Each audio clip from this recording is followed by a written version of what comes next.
When should I pay myself a salary and why? What's the G-Wagon Clause? Should contractors get health insurance? These were some of the comments I got. Great comments, great questions that I'm going to answer here. If you haven't watched my prior video, I would tell you to pause here, go back, watch that video, because it's going to be way more impactful, because I'm going to give you some answers to those specific questions. And they were awesome. Keep them coming. My name's Jerry Masisak, the CPA, part of the W.A. Smith team. My role here is the tax strategy guy. Been doing this for about 30 years. Without further ado, I'm going to go to the whiteboard and give you some of those specific answers you're looking for.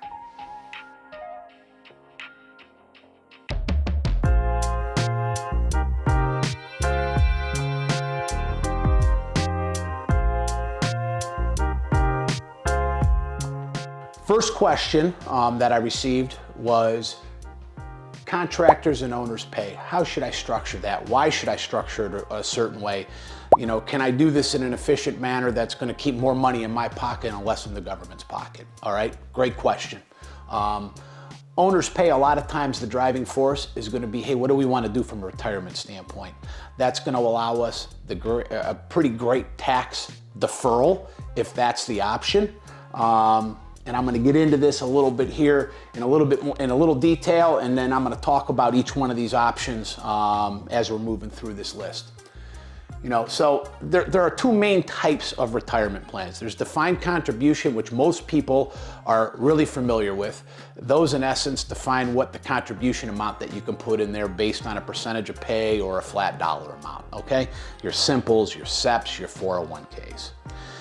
There are also something called defined benefit plans, which I am going to talk about that a little bit later, but those are your two main concepts. Important to know, in 2023 for a defined contribution, not looking at any kind of catch-ups or anything like that based on age, it's $66,000. That's the maximum amount that somebody can put into a plan. So when we're determining, hey, what should we pay ourselves, we're looking at how much is on the table and how efficient is what we're doing. So if you remember, we talk about setting your compensation at the right number so you're not overpaying into Social Security and Medicare. You want to have a purpose behind what you're doing with your wage.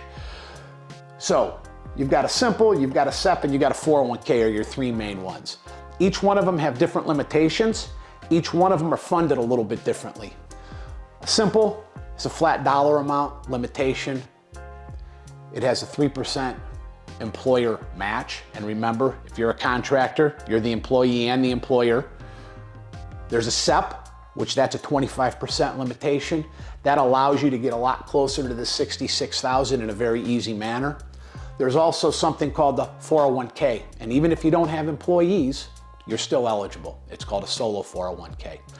Where this has a lot of efficiency is the fact that it's a little bit of a combination of both the simple and the SEP, but it gives you a little bit higher flat dollar amount. It's $22,500 in 2023. $22,500 is your flat dollar amount that you can defer. And then you could add on a profit sharing provision that acts a lot like the SEP. So the 401k allows you to be very strategic and allows you to be very efficient with how you're paying yourself, and at the same time getting yourself up to that $66,000 contribution limit on an annual basis. Now, let's say, and a lot of times, and really the question stemmed around the fact that, hey, when you're a contractor, what I've found is you're making a lot more money than you're making on a W-2. Well, if we're getting past that 66, there are options. It's a defined benefit plan. It's called a cash balance plan, which allows you to structure an actual plan. It's complicated. That's the way it goes. But that complication comes with greater opportunity to defer a lot greater amount and allows you to structure it, if you do have employees, in a way that allows most of the money to stay under your control as an owner, or if there's multiple owners. So it can be structured and it's more of a plan. Now, the other thing I want to point out when I'm talking about the 401k is the Secure Act 2.0 allows for a credit now for plan startup. So again, keep that in mind. Don't let that be a contributing reason why you don't want to go down that road of the 401k.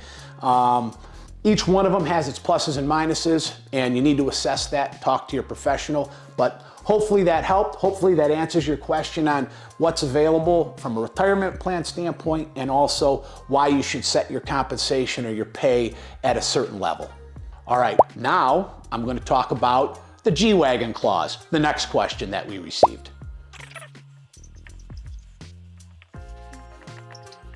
Also called the Hummer loophole, and you can probably fill in the blank. Everybody's heard it a little bit different. In essence, what is it, okay? It's when you purchase a vehicle over 6,000 pounds. That's the key. It's got to be a vehicle over 6,000 pounds. What this allows you to do is take an accelerated deduction for that vehicle, up to 100%. There are stipulations. You got to make sure that you're hitting all the rules there, but it could be up to 100% of that vehicle cost.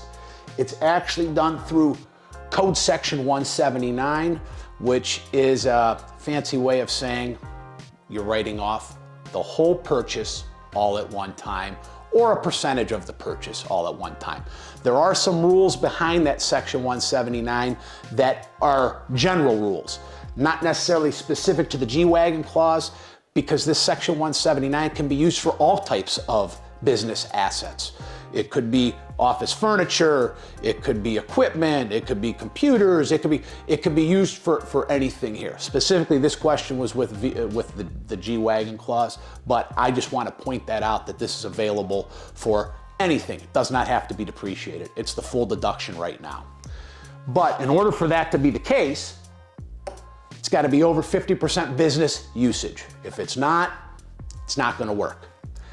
It has to be purchased. So this can't be a lease of a G-Wagon or a lease of a Hummer. This has to be a purchased Hummer. Could have a loan attached to it, but it has to be purchased. And it has to be placed in service prior to December 31st. So you have to meet those requirements before you can take this deduction. That would hold true whether or not it's a vehicle that we're talking about or any other kind of business type property.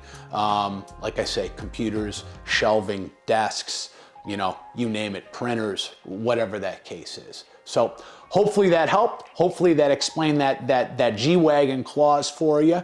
Now I'm going to move on to whether or not a contractor should have health insurance and how that would maybe impact your overall plan being a contractor.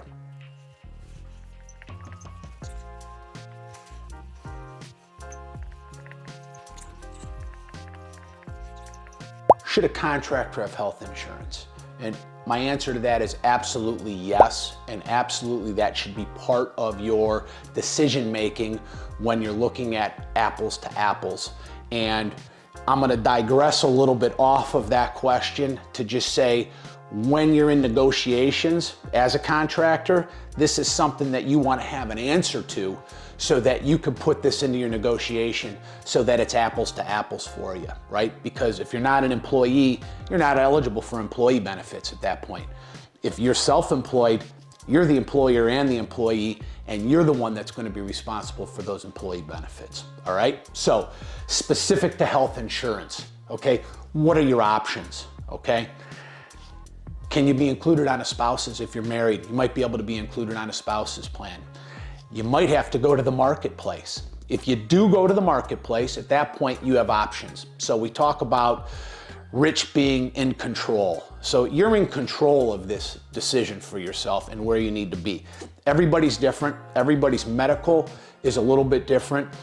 If you're super duper healthy, then maybe you can absorb a little bit different type of a health insurance plan than somebody that knows that they have a condition that's going to involve out-of-pocket payments. Important when you're doing your comparison here is making sure that you're doing an apples to apples comparison. What's it costing you now versus what's it going to cost in the future for yourself? If you do go to the marketplace, you can control the deductible, which that helps you control your premium, which could help you, continue to realize some of those savings from being a contractor. You might be eligible for an HSA. As a side note, I would encourage you to go watch my video that I did on the HSA, and I'd be happy to expound on that even further if you need me to.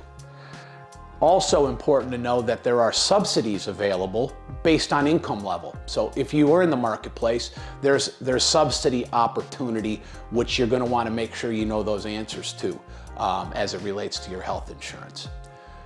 And then the other thing, which is pretty key here, is deductibility. So an HSA gives you a chance to have a deduction, gives you a chance to have a little bit of tax efficiency with your overall health plan, but also important to understand that your premiums as a self-employed person, as a contractor, are also deductible.